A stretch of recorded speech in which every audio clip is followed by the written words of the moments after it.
ایک شخصیت کا ذکر آج کریں گے جن کو میرے نبی پاک علیہ السلام نے فرمایا، حضور نے فرمایا، صحیح بخاری میں موجود ہے، فرمایا یہ نیک آدمی ہے۔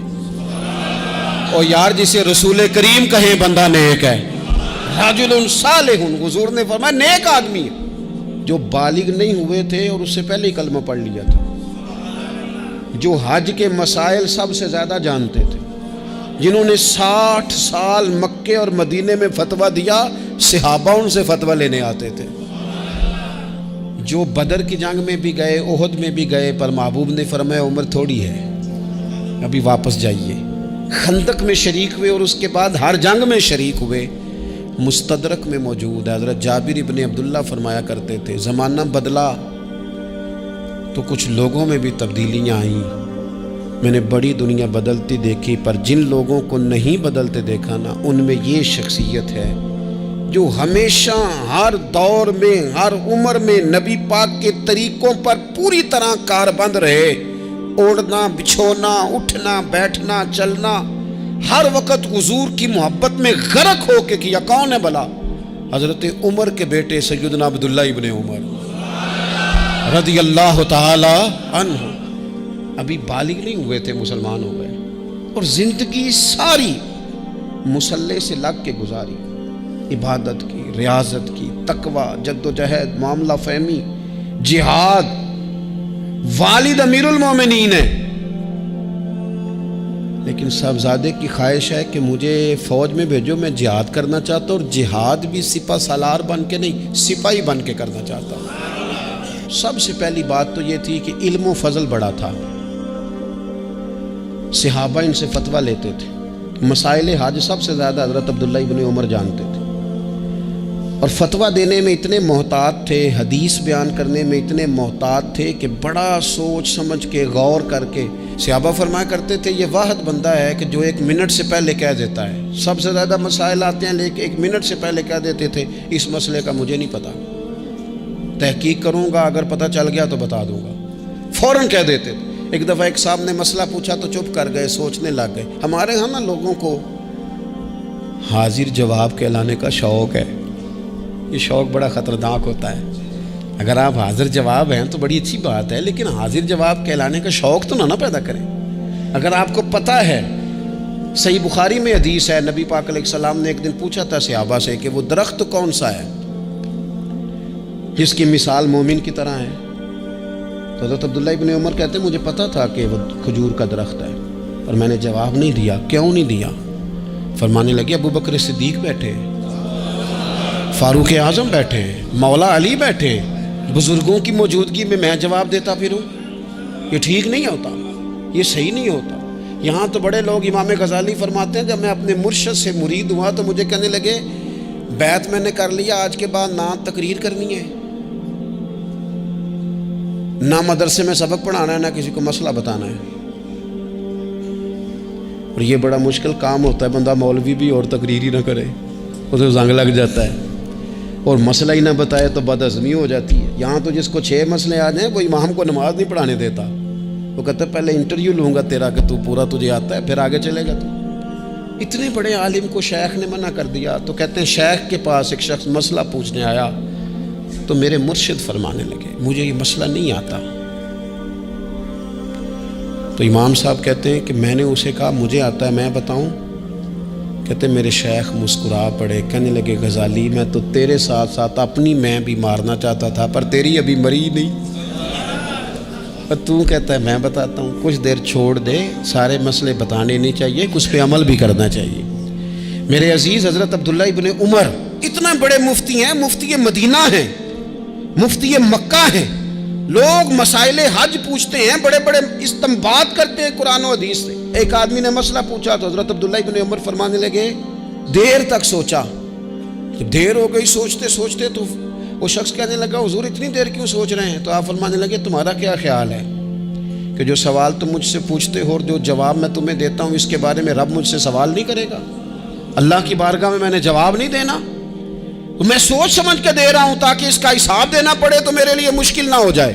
میرے عزیز حضرت عبداللہ ابن عمر سے کسی نے سوال پوچھا تو سیدنا عبداللہ ابن عمر رضی اللہ تعالیٰ عنہ کہنے لگے مجھے نہیں آتا اس سوال کا جواب، اور جب کہا نا نہیں آتا تو فوراً کہنے لگے عبداللہ، خود اپنے آپ سے بات کرتے ہیں، کہتے ہیں عبداللہ رب تیرا بھلا کرے، اس بات پہ ہمیشہ ڈٹے رہنا، جو بات نہ آتی ہو وہ کبھی کہنا نہ، جس کا پتہ نہ ہو اسے کبھی کرنا، جب تک پوری تحقیق نہ ہو بلا وجہ غوطہ زنی نہ کرنا، بلا وجہ غوطہ زنی نہ کرنا۔ یہاں کا ہمارے صوفیاء نے یہاں کا علم و بس کری ہو یار، ایک کوئی حرف تینوں درکار، صحیح کر کے پہلے اچھی طرح کر کے پرکھ پھر بات کر۔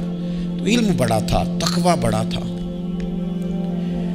اس کے ساتھ ساتھ پھر یہ تھا کہ غریب پروری بڑی تھی۔ ایک بندہ خیرات لے کے گیا، وہ پھر لائن میں لگ گیا ہے، اسی کیا کیدا پلا تو پھر آ گیا ہے۔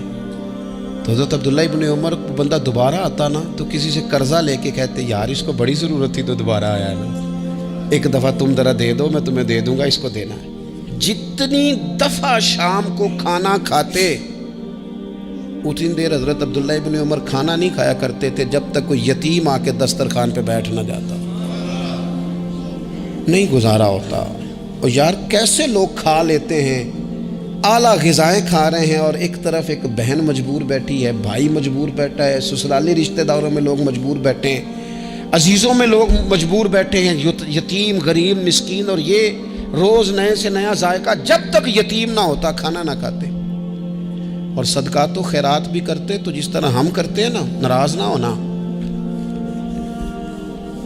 کبھی کبھی نا بعض لوگوں کو بانٹتے دیکھتے ہیں تو تکلیف ہوتی ہے، آپ نے دینا تو ہے تو اگر خوش دلی سے دے دیں، عطا تو کرنا ہے تو اگر چلو صحیح طریقے سے ہو جائے، ہنس کھیل کے ہو جائے، پریشان نہ کیا جائے سائل کو، تو کتنا اچھا ہے۔ ان صوفیاء کا بھی ہم نے تذکرہ کتابوں میں پڑھا ہے جو کہا کرتے تھے اگر رب نے دروازے پہ کسی کو بھیجا ہے تو اس کا مطلب ہے اللہ راضی ہے، لیکن ہمارا لہجہ اتنا سخت ہوتا ہے۔ حضرت عبداللہ ابن عمر ایک اونٹنی پہ بیٹھے تھے، اونٹنی بڑی پیاری لگی، بڑی خوبصورت تھی، بڑی بہترین تھی، بڑی صاف ستھری تھی، تو 2-3 دفعہ اپنے غلام سے کہا یار بڑی پیاری ہے، بڑی خوبصورت ہے، دیکھو اس کا چلنے کا انداز کتنا نرالا ہے۔ آج کل بھی ڈرائیور گاڑی چلاتے ہیں تو کہتے ہیں بڑی ہلکی پھلکی ہے جی، بریکیں بھی بڑی ٹھیک ہیں جی اس کی، فلاں معاملہ بھی اس کا بڑا صحیح ہے۔ وہ اتنی پسند آئی اونٹنی تو اونٹنی سے اترتے ہی فوراً کہنے لگے اس کو نشان لگا کے قربانی کے جانوروں میں چھوڑ دو، یہ زیادہ پیاری ہے، اسے رب کے رستے میں خیرات کریں گے۔ کیوں؟ ایک باریک نکتہ صوفیاء نے بیان کیا ہے۔ اللہ کے نیک بندے کہتے ہیں کسی جگہ بھی تمہارا دل اللہ رسول کے مقابلے میں الجھنا نہیں چاہیے۔ کوئی ایسی چیز جو رکاوٹ بن رہی ہو، رکاوٹ، وہ کیا کہتے ہیں کچرا آ گیا ہے، اس کچرے کو لوگ ٹھیک نہیں کرتے، کہتے نکال دو تاکہ معاملہ صحیح رہے۔ ایک چھوٹا سا باریک سا ہلکا سا دھاگے کی طرح کا ایک ٹکڑا اگر کسی وقت گوشت کا آپ کے دانت میں الجھ جائے نا، وہ سارا ذائقہ تباہ کر دیتا ہے۔ لوگ مختلف چیزیں لے کے خلال کرتے ہیں دانتوں کا تاکہ وہ نکل جائے، کیونکہ ذرا سی بھی چیز اگر کسی جگہ رکاوٹ بن جائے نا، آپ بڑا بہترین کھانا کھا رہے تھے، زبردست غذا آپ کھا رہے تھے، ایک صرف اس میں نا ہلکا سا دانہ ایسا آیا جو سخت تھا، کچرا آ گیا، روڑا آ گیا، تو وہ سارے کھانے کا ذائقہ تباہ کر دیتا ہے۔ بعض لوگ ایسے ہوتے ہیں کہ ایک بال نکل آئے نا کبھی کھانے میں سے تو کھانا چھوڑ دیتے ہیں، کہتے ہیں یار یہ سارا ذائقہ خراب ہو گیا۔ ہمارے ساتھ یہ ہوا ہے، یہ تو ہے نا دنیاوی معاملات، اسی طرح کا مسئلہ روحانی زندگی میں ہوتا ہے۔ کئی دفعہ نا ہم ماننے کو تیار نہیں ہوتے، لیکن ہمارے اوپر دولت کی محبت پوری طرح سوار ہوتی ہے، وہ سجدے میں ذوق آنے نہیں دیتی۔ شہرت کی محبت پوری طرح سوار ہوتی ہے، وہ درود و سلام کا، ذکر کا، عبادت کا ذائقہ لگنے نہیں دیتی۔ وہ جو کہا تھا نا والذین آمنوا اشد حبا للہ، ایمان والے سب سے بڑھ کر اللہ سے پیار کرتے ہیں، سب سے بڑھ کر رسول اللہ صلی اللہ علیہ وسلم سے محبت کرتے ہیں۔ کیوں کہا گیا تھا؟ اس لیے کہ ان محبتوں کے مقابلے میں ذرا بھی کوئی اور محبت آتی ہے، روحانی ذائقہ خراب کر دیتی ہے، ہمارا دل نہیں لگتا، ہم بور ہوتے ہیں، ہم پریشان ہوتے ہیں۔ مسئلہ یہ ہے کہ جس دل میں صرف رب رسول کو ہونا چاہیے تھا، وہاں شہرت آ گئی ہے، شہرت کی محبت آ گئی ہے، دکھاوا آ گیا ہے، مال آ گیا ہے، کئی قسم کے ہم نے بت معاذ اللہ اکٹھے کر لیے، اور پھر وہ ساری کیف مستی آئے، یہ کیسے ہو سکتا ہے؟ حضرت عبداللہ ابن عمر رضی اللہ تعالیٰ عنہ کے پاس ایک گدھا تھا. ہم پنجابی میں تو کہا کرتے تھے کہ بڑا ساؤ جانور ہے، بڑا دھیما ہے، بڑا اچھا ہے، سواری بھی کرتے تھے اس پہ، اس پر بوجھ بھی رکھتے تھے، اور بھی کئی کام، جانوروں کا چارہ بھی اس پہ رکھ کے لایا جاتا تھا. بہت سارے لوگ اس کی تعریف کرتے تھے کہ ظاہر ہے اس وقت یہ جانور ہر گھر کی ضرورت ہوتے تھے. لوگوں نے بڑی تعریف کی کہ جناب یہ گدھا بڑا اچھا ہے، بڑا عمدہ ہے. اب بعض چیزیں ایسی ہوتی ہیں جن سے دل لگ جاتا ہے. کچھ نوجوانوں نے گھروں میں بلی رکھی ہوتی ہے، گھوڑا رکھا ہوتا ہے، جانور رکھے ہوتے ہیں، ان کی پوری توجہ انہماک. ہم دیکھتے تھے دیہاتوں میں کہ بزرگ اگر کہیں چلے جاتے تھے سفر پہ تو وہاں سے بھی پیغام بھیجتے تھے کہ گائے کو چارہ ڈالا کہ نہیں، بھینس کو نکالا کہ نہیں، تم نے باڑے سے دھوپ چھاؤں کا خیال کیا کہ نہیں. وہ چیز ذہن میں آ جاتی تھی. حضرت عبداللہ ابن عمر رضی اللہ تعالیٰ عنہ وہ گدھا کیونکہ بڑا پیارا تھا، بڑا اچھا جانور تھا اور بڑے کام کرتا تھا، بہت سارے معاملات گھر کے اور کھیتی باڑی کے اس کے ذمے تھے. تو گھر والے بھی کہتے کہ اس جانور کی وجہ سے بڑی خیر ہے، بڑے کام ہو جاتے ہیں. آپ کا بھی خیال تھا. حضرت عبداللہ ابن عمر ایک دن گھوڑے سے نیچے اترے یا اس گدھے سے نیچے اترے تو خادم کو بلا کے کہنے لگے اسے لے جاؤ اور بیچ کے پیسے اللہ کے راستے میں خیرات کر دو. اب وہ خادم کا بھی اس سے دل لگ گیا تھا، جانور گھر میں ہوتا ہے دلچسپی ہو جاتی. کہنے لگا حضور وہ سارا محلہ تو اس کی تعریف کرتا ہے، سارے خاندان والے تو اس جانور سے دلچسپی رکھتے ہیں اور آپ بیچ رہے ہیں. آپ فرمانے لگے جس طرح سب کا دل اس کی طرف ہے نا کہ اچھا جانور ہے، میرا بھی ہو گیا ہے، لیکن میں اپنے دل کو سوائے رب اور رسول کے کسی اور طرف ہوتا دیکھ نہیں سکتا. اعظم بلا سے اپنی وہ ہستی ہی کیوں نہ ہو، اعظم بلا سے اپنی وہ ہستی ہی کیوں نہ ہو، جو چیز اس کی راہ میں حائل ہو پھونک دو، جلا دو ایسی ساری چیزیں جو ان کے راستے میں آتی ہیں. فرمایا اس کی طرف توجہ ہونے لگی ہے، لہٰذا میں اسے اب رکھ سکتا. مزاج تھا، طبیعت تھی، طریقہ اس طرح کا تھا کہ وہ. پھر ایک اور بات بڑی خوب تھی، حضرت عبداللہ ابن عمر ان لوگوں کی پذیرائی بڑی کرتے تھے جو خیر کا کام کرتے تھے. دینی کام کوئی بندہ بھی کرے اس کی پذیرائی ہو، اس کی تعریف ہو، خیر کے جملے ہوں تاکہ دینداری پھیلے. حضرت عبداللہ ابن عمر رضی اللہ تعالیٰ عنہ کو نا غلام آزاد کرانے کا بڑا شوق تھا. دیکھیں نا ایک بندہ کسی نے خرید لیا ہے، وہ اس کا پابند ہے، بڑی تکلیف میں ہوتے تھے لوگ. غلام 1000 سے زیادہ غلام آپ نے آزاد کرائے تو آپ جب غلام خریدتے تھے نا تو نظر کرتے تھے جو غلام ذرا زیادہ نمازیں پڑھتا اسے آزاد کر دیتے. تو غلاموں نے اس طرح کیا، انہیں پتہ چل گیا، انہوں نے بھی نا لمبی لمبی نمازیں شروع کر دی. تو حضرت عبداللہ ابن عمر کو پتہ چلتا، آزاد کر دیتے. ایک دن آپ کے بیٹے کہنے لگے حضور یہ آپ کو دھوکہ دیتے ہیں، لمبی لمبی نمازیں پڑھتے ہیں، آپ آزاد کر دیتے ہیں، بعد میں پتہ نہیں 5 بھی پوری پڑھتے ہیں کہ نہیں پڑھتے. تو حضرت عبداللہ ابن عمر کہنے لگے پتر تیرا کیا خیال ہے، مجھے نہیں پتا. کہا حضور پتہ ہے. فرمانے لگے یہ مجھے رب کے نام پر دھوکہ دینا چاہتے ہیں، جو رب کے نام پہ دھوکہ دے روز دے، میں روز دھوکہ کھانے کو تیار ہوں. دوسری بات یہ تھی حضرت عبداللہ ابن عمر میں کہ نبی پاک سے محبت کوٹ کوٹ کے بھری ہوئی تھی. حضور کا ذکر آتا تو رو پڑتے، ان جگہوں پہ جا کے ڈھونڈ ڈھونڈ کے بیٹھتے جہاں نبی پاک نے وقت گزارا ہے. ایک درخت کا پتہ چلا کہ یہاں حضور تھوڑی دیر آرام فرما ہوئے تھے، انہوں نے دیکھا تھا یا انہیں معلومات ہوئی تو ہمیشہ اس درخت کو پانی دیتے، اس کا خیال کرتے، کہتے یہ درخت ہمیشہ تر و تازہ رہے، یہاں میرے نبی پاک نے تھوڑا وقت گزارا ہے. وہ مکہ مکرمہ میں بھی جاتے تو وہ جگہ ڈھونڈ ڈھونڈ کے جہاں حضور نے نماز پڑھی تھی نماز پڑھتے. مسجد نبوی میں آتے تو جس ممبر پر حضور بیٹھ کے خطبہ دیتے تو اس پہ ہاتھ پھیر کے چہرے پہ ملتے. حضور کی قبر انور پر حاضری دیتے، السلام علیکہ یا رسول اللہ کہہ کے اس بارگاہ عالی مرتبت میں حاضری دیتے. حضرت صدیق اکبر کو سلام کرتے، حضرت عمر کو سلام کرتے. پیر سن ہو گئے ایک دفعہ چلتے چلتے تو کسی نے کہا جس سے سب سے زیادہ پیار ہے نا اسے پکارو، پیر ٹھیک ہو جائے گا. تو فوراً کہنے لگے یا محمد صلی اللہ علیہ. اور یہ امام بخاری نے لکھا ہے الادب المفرد میں، خود امام بخاری لکھتے کہ حضرت عبداللہ ابن عمر نے یا محمد کہا اور ان کا پیر سویا ہوا ٹھیک ہو گیا. یہ لوگ بڑی محبت کرنے والے. آپ فرمایا کرتے تھے شاید زندگی میں لوگوں نے کسی سے اتنا پیار کیا ہو جتنا نبی پاک علیہ السلام کے غلاموں نے مجھ سے کیا ہے. ہر وقت لوگ ان کے گرد رہتے، لوگ محبت کرتے۔ حجاج بن یوسف جب حکمران بنا نا تو بڑا ظالم تھا، اس کو یہ بات اچھی نہیں لگتی تھی کہ ہر وقت لوگ حضرت عبداللہ ابن عمر کے پیچھے گھومیں۔ بادشاہوں کا خیال ہوتا ہے نا، بادشاہ ہم میں تو پروٹوکول کوئی اور لے کے جا رہا ہے۔ اس نے ایک دفعہ جمعہ پڑھاتے پڑھاتے معاذ اللہ حضرت عبداللہ بن زبیر رضی اللہ تعالیٰ عنہ کے خلاف کوئی بات کی، تو حضرت عبداللہ ابن عمر اگرچہ بڑے صلح جو تھے، صلح پسند تھے، لیکن اگر حق کی بات ہوتی اور اس طرح سے ہوتی کہ کوئی بڑی غلط بات کرتا تو پھر ٹوکنے میں بھی بڑی جرت کا مظاہرہ کرتے۔ ایک دفعہ اہل کوفہ نے آپ سے مسئلہ پوچھا نا، چونکہ آپ مفتی تھے، لوگ مسئلے پوچھتے تو انہوں نے پوچھا حضرت عبداللہ ابن عمر سے کہ مکھی اور مچھر کا خون لگ جائے تو اس کا کیا مسئلہ ہے، کپڑے ناپاک تو نہیں ہوتے؟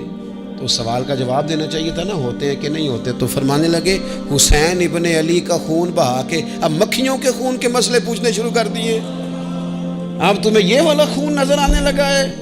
حضور کی اولاد پاک کو شہید کر کے اب ان مسئلوں میں آئے ہو؟ میں خیال نہیں آتا تمہارے دلوں میں گھٹن ہے حضور کی اولاد کے لیے اور دین کے مسئلے پوچھتے ہو؟ جاؤ پہلے کشادگی پیدا کرو، تیری نسل پاک میں ہے بچہ بچہ نور کا، تو ہے عین نور تیرا سب گھرانہ نور کا، پہلے کشادگی لاؤ حضور کی اولاد پاک کے لیے، پھر مسائل پوچھنا۔ حجاج بن یوسف نے کوئی بات کر دی، آپ نے ٹوک دیا، تو پھر حجاج نے سازش کی۔ اوہو، اللہ والوں کے خلاف جو سازشیں ہوتی ہیں بڑی گہری ہوتی ہیں، بڑی سخت ہوتی ہیں، بڑے جال بنے جاتے ہیں، بڑا حسد کیا جاتا ہے، بڑی تکلیف دی جاتی ہے۔ اللہ قرآن میں کہتے ہیں محبوب یہ لوگ تجھ سے حسد کرتے ہیں، حسد من عند انفسہم، ان کے دلوں میں تیرے لیے حسد ہے، حسد کرتے ہیں لوگ، دور تک نکل جاتے ہیں حاسدین۔ حجاج نے کیا کیا؟ اس نے ایک شخص سے کہا کہ زہر والا خنجر تیار کرو جو زہر میں بجھا ہوا ہو، اور چونکہ حج کے موقع پہ بڑا رش ہوتا ہے لہذا حج کے موقع پہ لے جانا۔ حضرت عبداللہ ابن عمر جب تمہارے پاس سے گزریں، بادشاہ میں ہوں، لوگ ان کے پیچھے، جب وہ تمہارے پاس سے گزریں تو ان کے پیر میں چبو دینا۔ جب لوگوں نے ایسے عالی مرتبت لوگوں کو نہیں بخشا، اتنے بڑے لوگ محفوظ نہیں رہے تو ہمہ چما کس کھاتے میں؟ آج کس بات کا شکوہ کرنا؟ حضرت عبداللہ ابن عمر اس کے پاس سے گزرے تو اس نے پیر میں چبو دیا خنجر، وہ زہر آپ کے جسم میں پھیلا۔ جب شدید بیمار ہوئے تو حجاج تیمارداری کرنے چلا گیا۔ یہ دیکھو دوستی قاتل سے بھی مقتول سے یارانہ بھی، خود چلا گیا اور جا کے کہنے لگا جی اگر مجھے پتہ چل جائے نا کہ آپ کو کس نے یہ زخم دیا ہے تو میں سخت انتقام لوں گا۔ تو حضرت عبداللہ ابن عمر نے بھی بڑا منطقی جواب دیا، فرمانے لگے مجھے اسی نے زخم دیا ہے جس نے حج کے موقع پر کسی کو خنجر لانے کا مشورہ دیا تھا، اسی نے مجھے زخم دیا ہے۔ گویا فرمانے لگے ظالم تو خود ہی یہ کام کرتا ہے اور خود ہی تو تیمارداریاں کرتا ہے۔ حضرت عبداللہ ابن عمر شہید ہو گئے، مکہ مکرمہ میں آپ کا مزار بنا دیا گیا۔ تقریباً 1500 کے لگ بھگ 1600 کے لگ بھگ آپ سے احادیث مروی ہیں۔ زندگی حسین گزاری، حضور کی خوشبوئیں ہر وقت آتی رہیں۔